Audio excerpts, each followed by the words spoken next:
Welcome to the Boiling Point Podcast. I have returning with me for episode 69, Mike from Pennsylvania Predator Hunters, and he brought with him his head decoy, Kimberly. They are the co-founders of Pennsylvania Predator Hunters.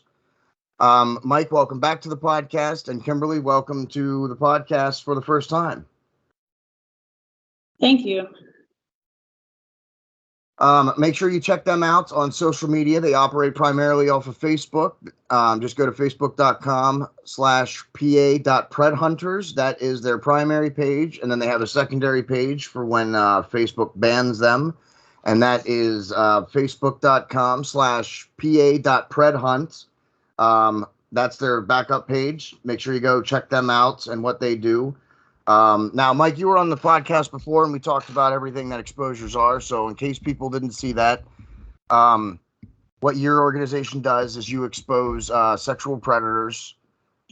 Usually use Facebook. Facebook is the primary outlet that you use, correct? Yeah, that's correct. We did have a YouTube page, but just this morning I got an email that it was taken down for violating their standards, so we're no longer on YouTube. Okay. Even though we weren't too active on there, we did have a few videos there. But well, I can understand that. I when I first started the podcast, I operated off of YouTube, and after 7 episodes, they dethrottled my content, and I went to Rumble. So now I only post partial episodes on YouTube, and it's only just to attract some extra people. So make sure you go to Facebook and check them out. Now, you expose sexual predators online, and we talked about that. So make sure if you didn't see his first episode, go back and check that out, because he talks about what he does and how he goes through it and all that, and that's important information to have. Kimberly, you are the head decoy. What is a decoy for anybody who doesn't know about this? Let's start with you and what the decoy is and what the decoy does for the organization. A decoy is pretty much the backbone to the group. They set up profiles on different dating apps and just wait for the guys to hit them up. So you don't reach out to anybody. You just set up the profile, and then it's a waiting game for you at that point. Yes. Now, and you use a variety of different dating apps, or do you try and target ones that are maybe known to have sexual predators? Well, we don't want to name any specific apps. Absolutely, that's fine. But it's essentially any app with a chat function is where we are. Okay. All right. Well, then let's talk about Kimberly. What does it take to be a decoy? Like, what kind of training did you go through, or what kind of practice did you go through before you actually started doing, or was it like learning on the job? Was it like learning right on the spot? You do learn as you go, because there's something new that you're going to learn as it goes along, but you just have to have a lot of patience. You have to have a lot of time and the stomach to hear and see anything possible. Absolutely. I would imagine that a strong stomach, strong constitution is key and paramount when it comes to a decoy. Mike has, in some of his exposures, when they're being difficult, he'll go to the chat logs and just read them right out, and some of them are pretty horrific. Yes. Especially if you think about that they're talking to 15, 14-year-old girls. Some of the things they said when Mike says them on the exposures, sometimes I'm like, whoa, that's just wow. Yeah, it gets bad. Yeah, so I imagine having a strong stomach for that is, and also pictures. Mike also, yeah. He doesn't show the pictures on the exposures, but he describes them, and that's also got to be pretty disgusting. Yes, and you never know what type you'll receive. Yeah. So what do you look for when you're doing an exposure? What is it that the magical words? What is it that they're that you're looking for them to say before you pass it on to Mike? Pretty much they have to know the decoy's age. Of course, there has to be the sexual talk, They have to mention meeting up. We try to get as much information on them as possible, their age, whether they're married, where they work. If they have kids, sometimes I noticed. Yeah, just however much we can get on them. Once we have all of that, then we get with Mike on when he's available. Okay. Now, we try and not to cut in here, but we try and tell the other decoys, like, you're not trying to get someone to meet up. You're fishing for information. You know what I mean? Like, you're on a fact-finding mission, and if he wants to meet, he's going to bring it up. You know what I mean? So focus on asking questions about him, and usually, that way the more information we get, the easier it is to find out exactly who we're dealing with and what we're dealing with. Yeah. Now, after she gets the magical words, then it goes to you. Is that when do you do the research on the person? Because you do extensive research before you do an exposure, as we talked about in the last episode, and you're the one that does that, Mike? Yeah. Well, primarily, yeah. So it goes from the decoy. Then she gets the hooks in, and then once the meat is ready, once they're ready to meet, then it goes on to you, where you do the research on the person and set up the time for the exposure and so forth. Yeah, I review the logs, and I go through and get any detailed, pertinent information that I could use to, and it's amazing the small details that you could use to find out something about someone. You know what I mean? Like, I'm a mechanic in this town or something, you know what I mean? And it somehow puzzle pieces fit together and gives you the bigger picture. Yeah. Yes, I noticed that when you do exposures, you always have information on the person, which I find very interesting, and you always have extensive good information. There's been very few exposures where you were like, well, we weren't able to find anything on them.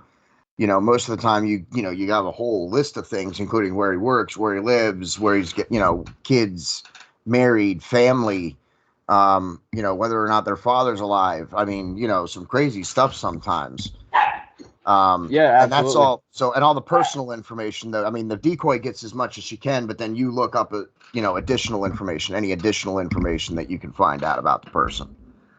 Now, do you,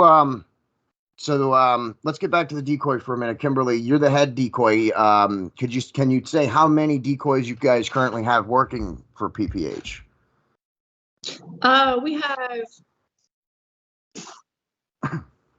We have like 4 main decoys, and then we have a couple that's in training still. Okay, so you guys have been doing it long enough now that you guys have like a training system for new decoys that you guys are recruiting.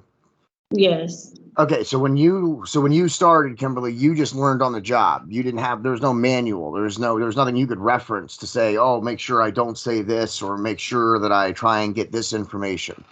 Exactly. We learned as we went, made changes and different rules as we went along.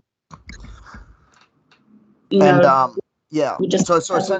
guys essentially have developed your own training manual for future decoys. Yes. That's pretty awesome. That you were able to do that. I mean, it's pretty sad that it's had to come this far, that you guys have been doing it this long, that it's come this far, that you guys have now developed a training manual and a recruiting system, and to grow the organization, that it has to continue to grow. Is terrible in itself, but also awesome. It goes to show your guys' dedication to this problem. Yes. So the decoy's job is just to set up profiles. Now, how many profiles do you set up? Do you stick with one per dating app, or do you have a couple on each app that you use? It's one per app. Okay, just one per app, just to be safe. Okay. Yes. Do you guys use pictures? Do you guys have pictures on there? Yes. Okay. And may I ask about the pictures? How do you guys choose the pictures for your dummy profiles?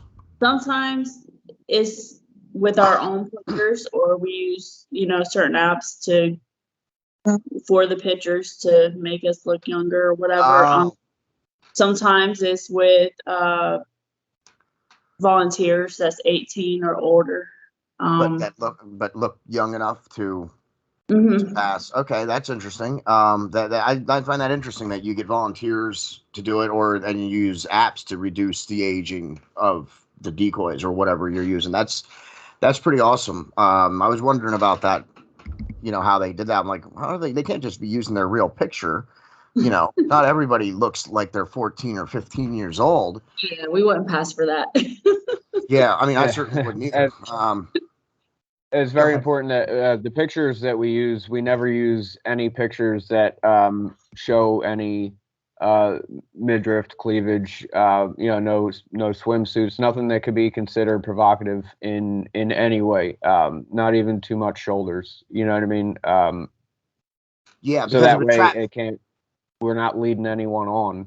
Yeah, because that's what I wanted to get to next, Kimberly. The big thing for this is entrapment. That's what a lot of people, the people who have a problem with what you guys do, that's one of the things that they cry about, is that it's entrapment.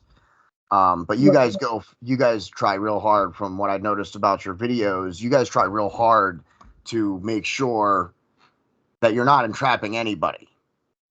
Yeah, we don't, like he said, even down to pictures, we don't post anything that could lead them on, or we don't engage in any sexual talk or anything. We basically let them lead the whole conversation, and we just throw in, is that what you want to do, or throw the questions back at them. We don't really say too much at all. Yeah, because you guys don't want to get in trouble for entrapment. You guys are trying, and also you guys want, as we talked about, Mike, you usually turn information over to the police after an exposure is done. And if you're entrapping them, then they're probably going to hand it right back to you and say, nah, this is not going to work. Right. Yeah, it's very important. I think I touched on this on the last episode, but a sexual predator is the worst label anyone could get in our society. It's worse than a murderer. Yeah. So the last thing we want to do is falsely put that on someone. And as Kim said, they're essentially leading the conversation, and the decoy is on a fact-finding mission, and they deflect a lot of what's said. The guys are essentially talking to themselves to an extent. Yeah, which I find very interesting, because you go over the conversation sometimes when they're being difficult, which I know that you, as we talked about in the last episode, you're not producing content. It's not your goal with your Facebook channel and your outlets. That's not your goal. You're not producing content for more viewership. You want more viewers, but that's just to draw light to the problem. You're not a content producer. But I do think that some of the more entertaining exposures that you do are when people are being difficult, because you just nail them to the wall. In a way, they're kind of my favorite sometimes. Yeah, because of that, Yeah, absolutely. Just because you have them by the balls, there's nothing they can do. So when they start denying things, you're just like, oh yeah, really? Well, guess what? According to this, right? To quote my buddy Jeff, you can state your own opinions, you can't state your own facts. You know what I mean? Absolutely. And we work based on facts. Facts are undisputed. That's one thing that we live by here on the Boiling Point podcast is, facts aren't feelings. You can feel all you want, but the facts are facts. Right. So Kimberly, now when you're hooking people, well, I don't want to say hook people. Let's not use that term. When you got your profiles out there and your people are reaching out to you, how often do you update Mike? Do you not even let him know until someone says the magic words, or do you keep him posted on what's going on? We give weekly updates usually. We'll do meetings once a week. If we have potentials before then that is possibly a meetup, we will reach out whenever we have somebody. But otherwise, it's weekly usually. Okay. Now, do you guys on the weekly catch ups? Is that all the decoys and Mike? Yes. Okay. Yeah, And so if I were to research every person that a decoy talks to, yeah. there's not enough hours in the day. There's so many people out there, and a decoy. I guess Kim can speak more to this. A decoy, it's not like they talk to one person at a time. There's usually multiple. It's an ongoing, revolving door of guys. Really? So it's not. So even though you say, wait, once you create the profile and you're essentially waiting, how long? Like, how long are you waiting when you set up a profile? Seconds. Seconds. Okay, that's disturbing. Seconds. Well, so, I will say this, and again, Kim can attest to this. Most guys, when they hear the age, they turn around and run. They'll report the profile. They say get off the apps. We highlight the minority. A majority of people are good, normal people. Yeah. Okay. So a lot of people are react to you being the underage, the 15-year-old or whatever, in the way that they should. Right. They either cut off communication or tell you to get off this or report the profile or whatever. Now, how often do you have to remake profiles? Is that something you do every time you guys do an exposure? Is that profile that you had then dead? Do you make a brand new one? No, we keep the same one. The only time we make new ones is when they report us to get kicked off. We have to make new ones. Okay. So, and how often does that happen, if you can answer? Now, not so much. Whenever I first started for like the first year, it was probably, I would make multiple a day. Wow. So you were getting reported that much that you would have to make multiple ones a day. Yeah, and sometimes it wasn't possible because back then you had to use a different number every time to make a new profile. Now it's Face ID. They updated it. So now it's easier to get back on, where before we went through every number possible on the team and we ran out of numbers where we couldn't make any more profiles for a while. Wow. Yeah, because the app would sense if you got a text now or a text free number, it wouldn't allow it.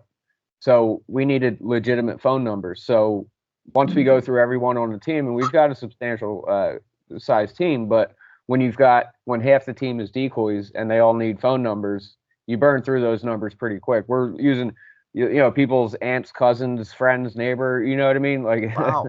You guys were literally needing volunteers just for phone numbers to be able to make profiles. Essentially, yeah. Wow. But you saying it's not like that now. You're not being reported as much. So what do you do? Is that a bad sign? I guess it could be bad or good. I mean, in our case, it's good because we don't have to keep making profiles, but maybe it's bad because they're not reporting it as much or something.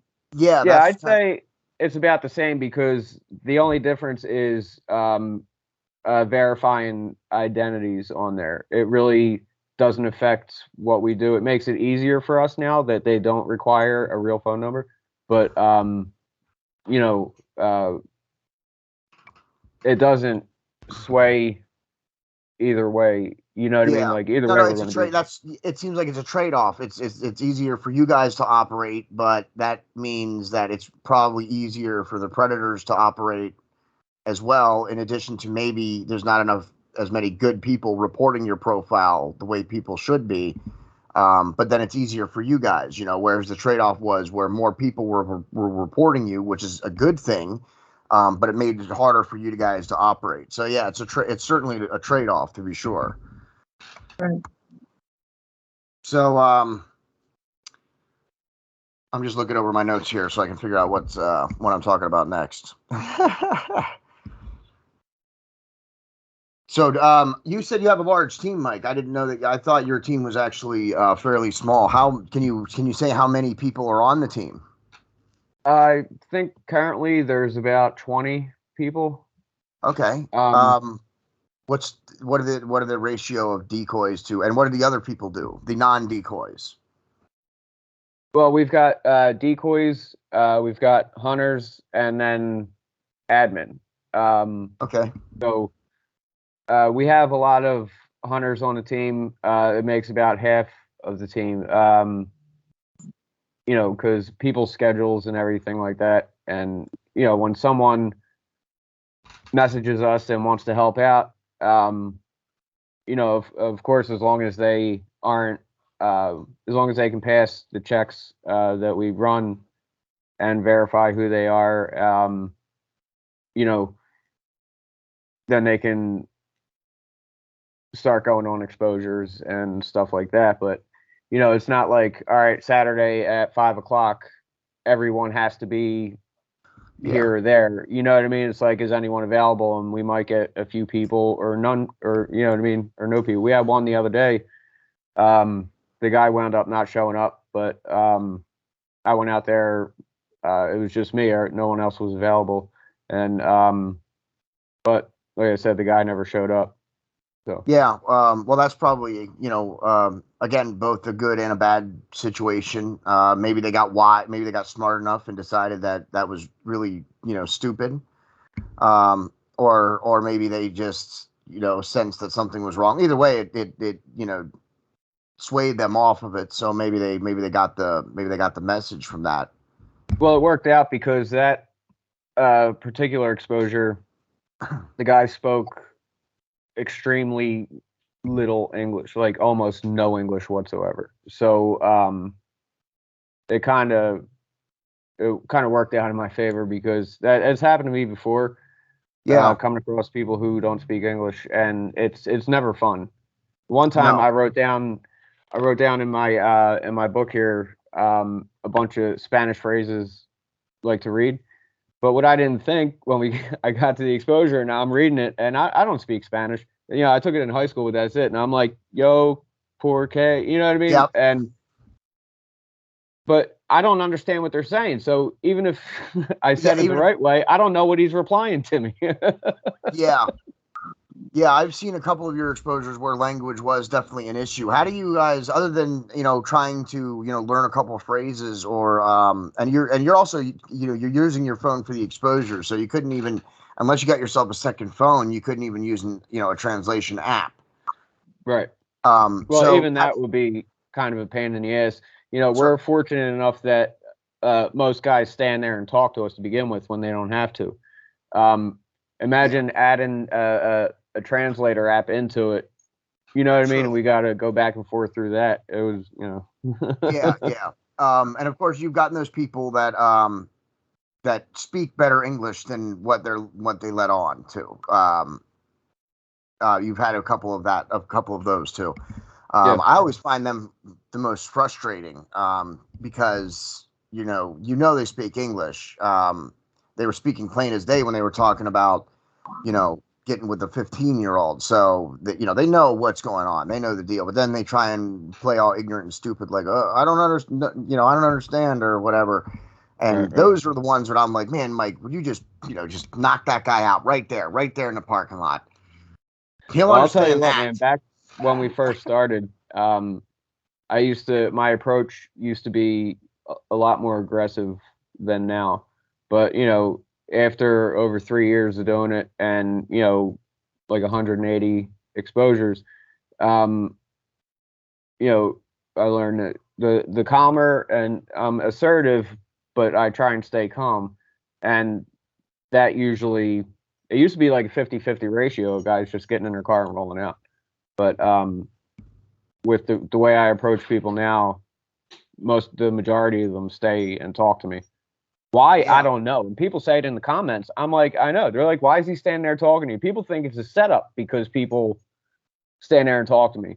And I'm like, it's not. Who's going to volunteer themselves to be blasted on the internet as a pedophile? Yeah. You know what I mean? Or a predator. Yeah.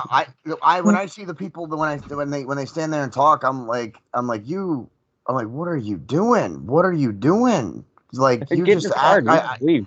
Why are you talking to me? Yeah. And then they want to, and then, I mean, and then the people who are completely honest, like right from the get go. Yeah, I was doing it. Yeah, I was going to do it. I mean, and they look, I mean, and, you know, it's hard to tell, you know, do they look guilty because you know, they've been caught, or are they guilty because they actually sense, you know, have some kind of remorse, you know, for what they just tried to do. That's certainly hard to read. Do you have any better luck at that in person than, you know, than the way it comes through on the videos? But can you sense if someone is really remorseful, or are they just putting on like a show because you caught them? One thing that I know doesn't translate through the camera, they're usually pretty scared. Yeah. And the one time the guy was almost crying, he was shaking. And people in the comments were like, "Oh, he doesn't even care." And like, look at his face, he doesn't even care. I'm like, the dude was almost crying. You know what I mean? Like, he did care. So some things don't go through on camera. But when you're standing there in front of someone, you know, obviously you're able to read the body language, you know, more accurately. And you know, I imagine those are the ones that you are a little bit more. Sometimes when people are honest, and I guess I always wondered this. I guess it's because that you sense when you're sitting in front of them that they are remorseful for real. But there are people who are honest that you take it. I don't want to say easy on, but you're easier on them than others who are trying to blatantly deny it and, you know, and bullshit you. Absolutely. Yeah, I know what you mean. You know, it's the goal of the exposure is to get them to admit, to verbally back up what they said in the chat. So that way we've got everything together. And when they cooperate with that, of course, I'm not going to be over the top aggressive. Yeah. You know, because that's nobody what you likes want. a liar. Nobody likes being lied to. So. Yeah. And that's what your goal is, that you want. I mean, the more evidence you have when you turn it over to the police, then the more likely that maybe they'll do something about it. Even though, as we talked about, they often can't do something until a crime is committed, which is certainly a problem. But having him on video saying, "Yeah, I said these things," is certainly more ammunition in the bag. Right. And now during the exposures, I know that you communicate with the decoys sometimes. Is that a normal thing when the exposures are going on? You try and stay in contact with whichever decoy did the exposure, or is it always Kimberly as being the head decoy? Is she the one, like, your reach out person to on exposures? Well, we're usually on a group call. Okay. Where decoys who may not be involved with it whatsoever are on there just listening in, but it's almost always myself, the admin team, and the decoy. If the decoy is not part of the admin team, then they're also on the call, and we're relaying to them, you know, what to say in response. Because when it's go time, those last few messages leading up to the guy getting out of the car are crucial. And Kim can speak to that if she wants to, as far as the last few minutes. Yeah, let's talk about that. That's perfect. Let's talk about that. Let's talk about the last few minutes of the exposure. I never didn't even think about bringing that up in this episode. And you know, you once they say the magic words and stuff, but your job doesn't end there once they say the magic words. You're often still communicating with them up until when they're in the parking lot while Mike is walking right up to their car, you know, about to walk up to their window. You're still communicating with them up until then, and you're sending them messages sometimes while Mike is doing the exposure. Because I've heard Mike say, "Listen, I can look. Your phone's going off. The decoy is messaging you right now, man." Yeah.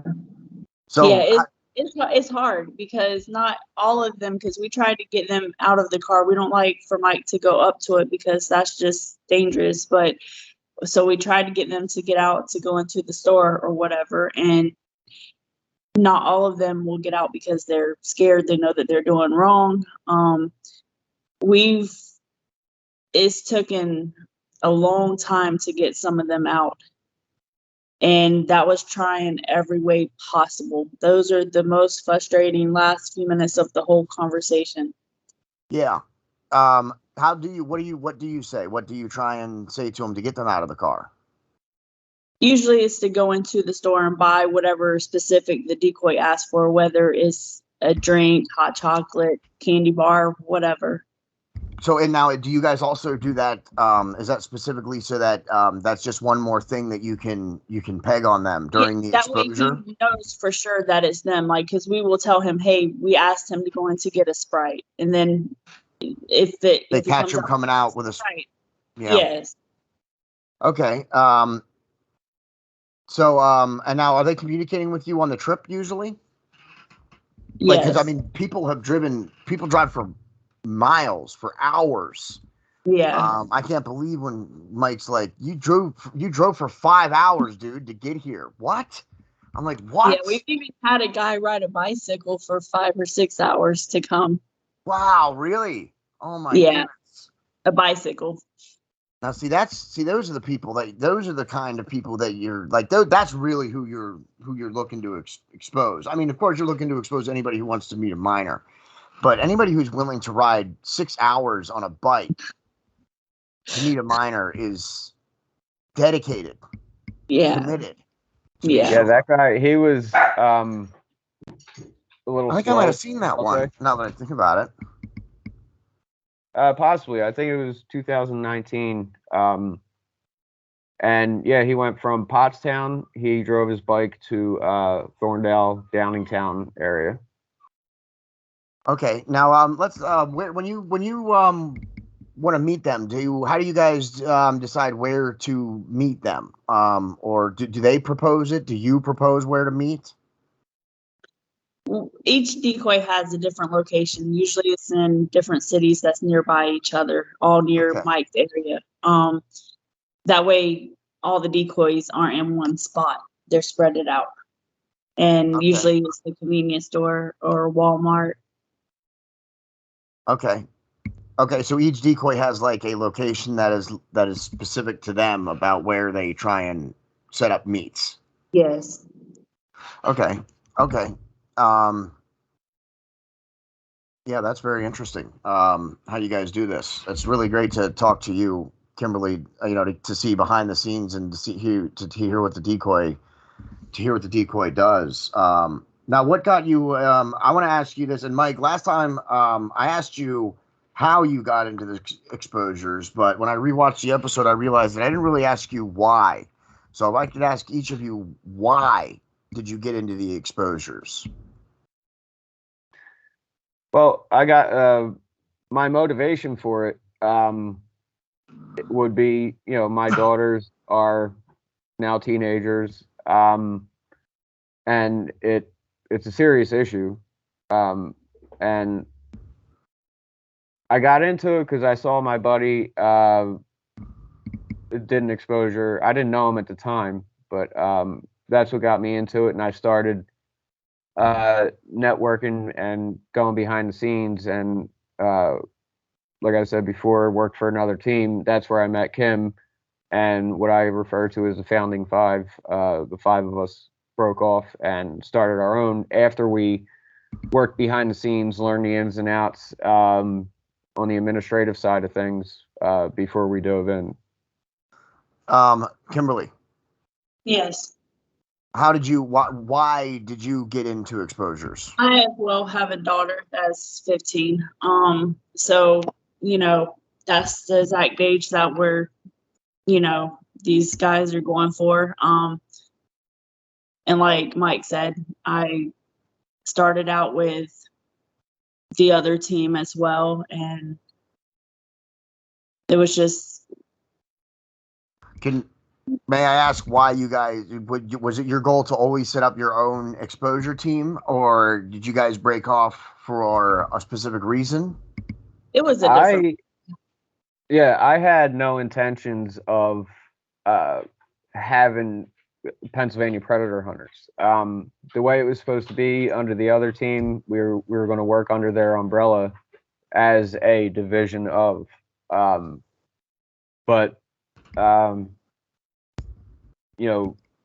sometimes, and I didn't want to, and the other 4 people in the founding 5 kind of leaned on me to do it. I was hesitant at first, but then it got to a point where I know Kim didn't want to get it. It was just toxic.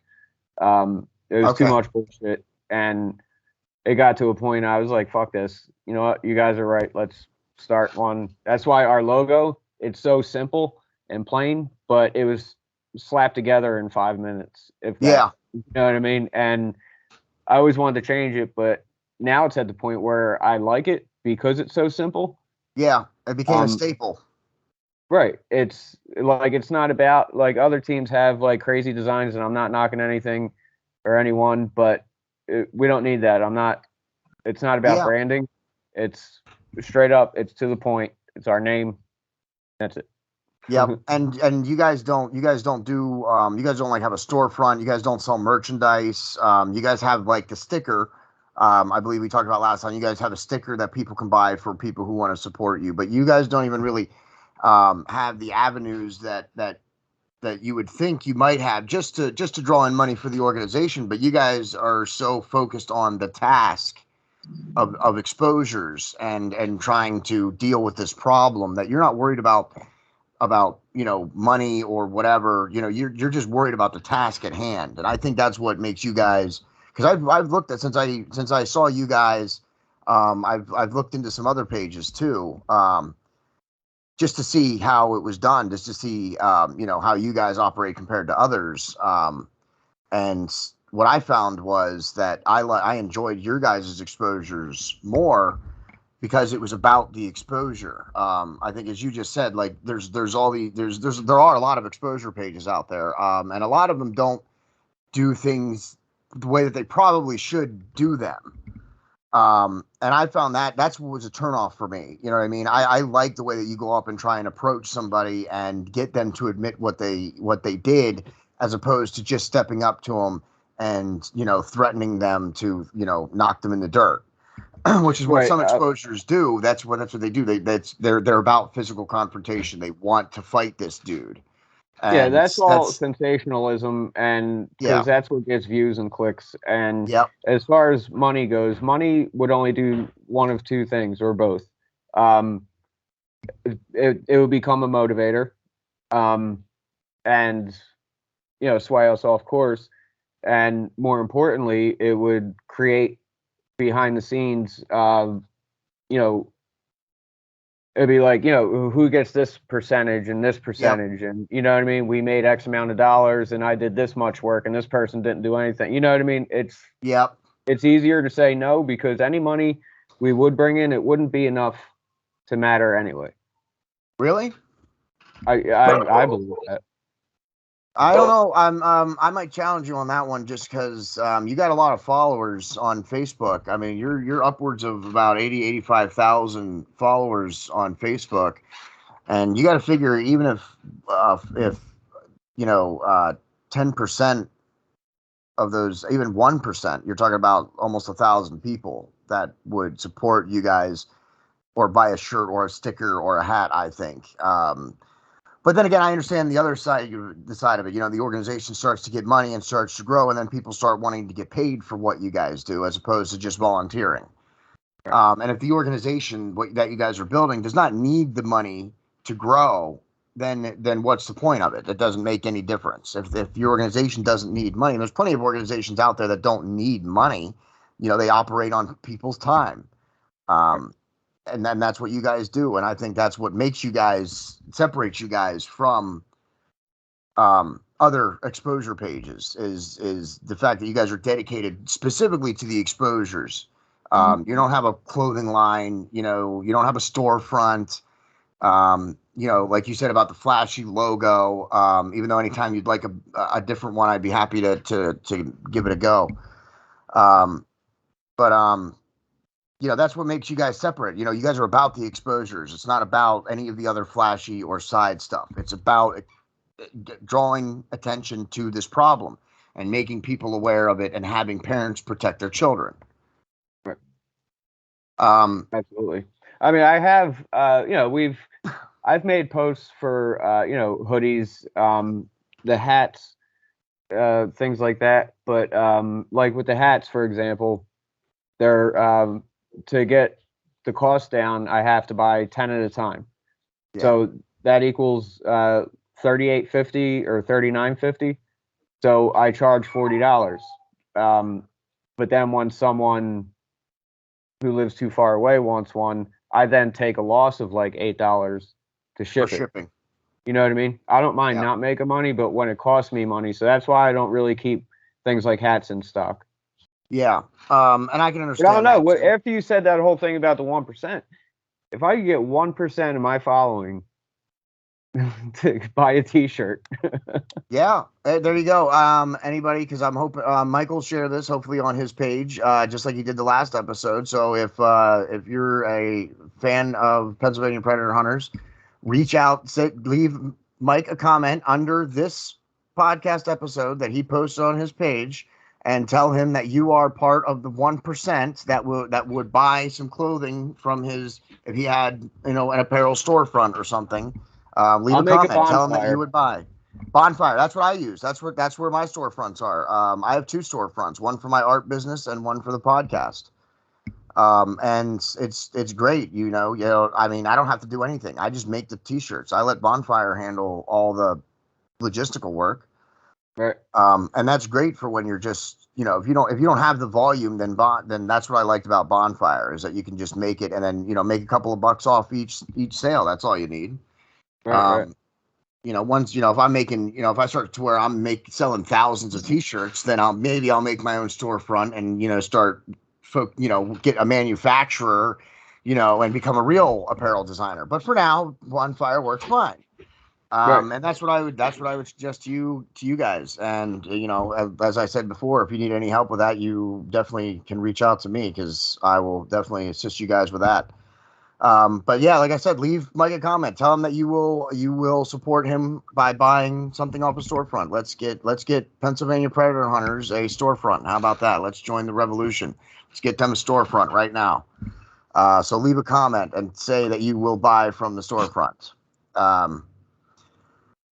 Kimberly, I wanted to ask you another question, and then we got to talking about the storefront, and then I completely forgot what it was. So, because I wanted to get back to you after Mike and I went on a rant there, and then I completely forgot where it was gonna take it. It's okay, that's how it goes. Entertainment. It's, who cares what we're talking about as long as we're talking. Exactly. So Kimberly, now last time I want to ask you this question. Last time Mike was on, I asked him this question, so I wanted to ask you this question now. I just remembered what it was.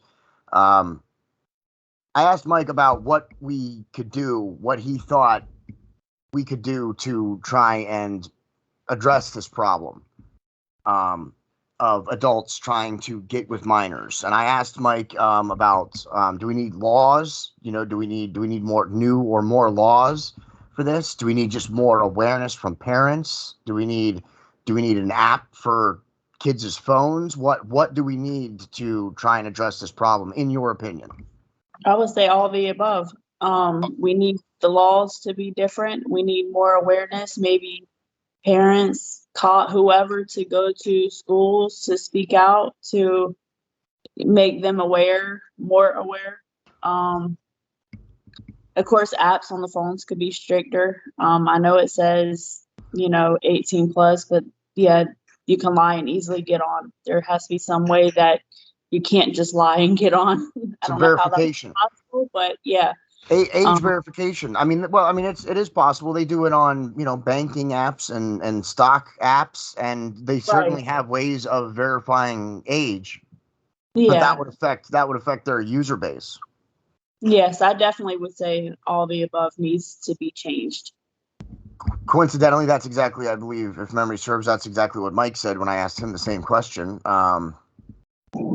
So now, in terms of laws, I did ask him about this also, because entrapment laws, or the law that they can't really do anything until a crime has actually been committed. Mike can turn over all the information that they want, but barring something in the chat that is really illegal, then there's nothing the cops are going to be able to do. So do you think that maybe a law needs to be, should we change the law that there needs to be some kind of preemptive, that just talking to a minor in that way is illegal?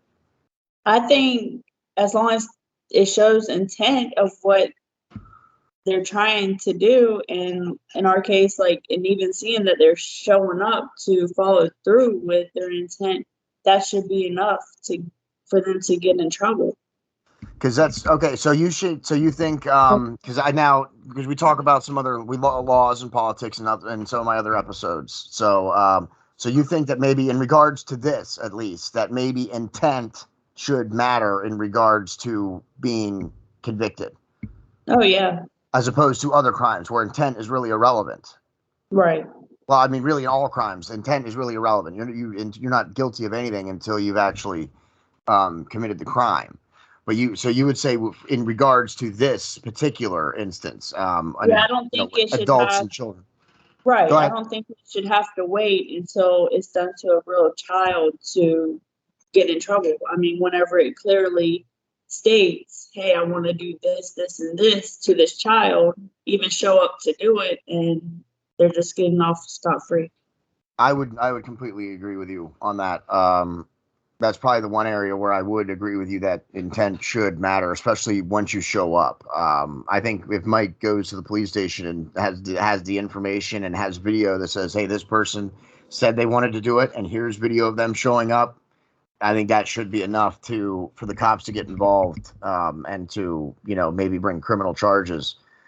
So I would agree. That would have to be a very, very, very carefully worded law, because that could be a slippery slope. Absolutely, I would. Yeah, absolutely, I would agree with you on that 100%. You would have to word it very specifically, because and you'd have to make the wording confined to just maybe sexual acts with children or something like that, because you wouldn't want that precedent to be carried over into other things too, where now it's illegal to think about things that are illegal. We don't want that. I'll give you an example. A few years ago, there was a few beach towns along the Jersey Shore, and they wanted to ban sagging pants, right? So you can't wear your pants with your ass hanging out, right? Yeah. Nobody likes to see that. And people were proponents of it. And I'm like, do you not understand that, okay, you don't like those pants, but once you allow the government to dictate what you're wearing, what they can't wear, then they're going to dictate what you can wear. And the law passed, and now people are required to wear no longer required to wear masks and stuff like that. So the proponents of the pants law are now against the mask law or mandate. You know what I mean? Yeah. Yeah. Like it's a slippery slope. So if you're allowing them to dictate this, you're going to have to allow them to dictate that too. So I say, it would have to be very, very, very carefully worded. Because It's not Minority Report. We can't trust the government to absolutely assume intent. Absolutely, it's not the Minority Report. And I guess with that comment, and we'll close it out with this. Where do you guys stand on the vaccine mandates? Or no comment? I don't believe it. Like, I never got vaccinated. We're not talking now. I'm not going to be clear to anybody who's still watching this episode. Hopefully everybody is. I'm not asking you guys, do you guys believe in taking the vaccine? I was specifically asking about the mandates from the government, them forcing people to get vaccinated because of their career or job. I don't think it's right. Okay. I'm on the same boat. I also think it's wrong. So I based on what you just said about the laws and the slippery slope, I kind of figured you guys were both not for the vaccine mandates. So that's why I figured I'd ask you about that to close it out. Yeah, I'm all about freedom, and I'm against censorship, and like I said, slippery slopes, man. Yep, me too. And that's one of the reasons that, last year I started the podcast was, because I was like, well, I better start speaking now because we might not have the freedom for much longer.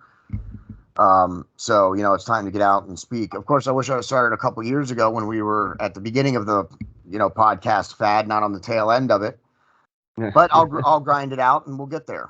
Especially with your guys' help, and I appreciate that you guys have come back on the podcast. I hope that we can, do this again and maybe make this, a regular relationship between PPH and the Boiling Point podcast. Absolutely. And remember, comment on the post on Pennsylvania Predator Hunters, their Facebook page, underneath this post that Mike shared. Comment and tell them that you are the part of the 1% that want a Pennsylvania Predator Hunter storefront. Make sure you comment and leave that comment. And of course, if you like the podcast, please head to my storefronts, bonfire.com/store/The Boiling Point Podcast and bonfire.com/store/JDE Designs, and that's with a Z. You can also go to facebook.com/JDE Designs, and that's still with a Z, and check out my art. We're on Facebook, the podcast, The Boiling Point Podcast. You can follow me personally on Instagram, JDE Poster Designs. Again, guess what? It's with a Z. Marcus Frederickson is going to play us out.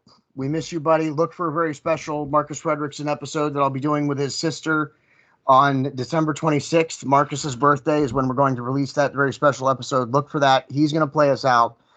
Mike and Kimberly, 2 of the founding 5 of the Pennsylvania Predator Hunters. And maybe I can talk Mike into getting more of the founding 5 on the podcast in future episodes.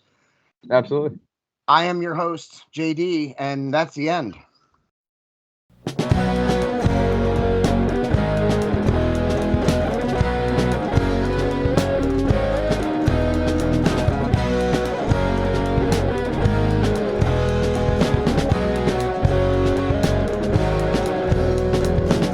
I'm not around, have you found? I'm always on you.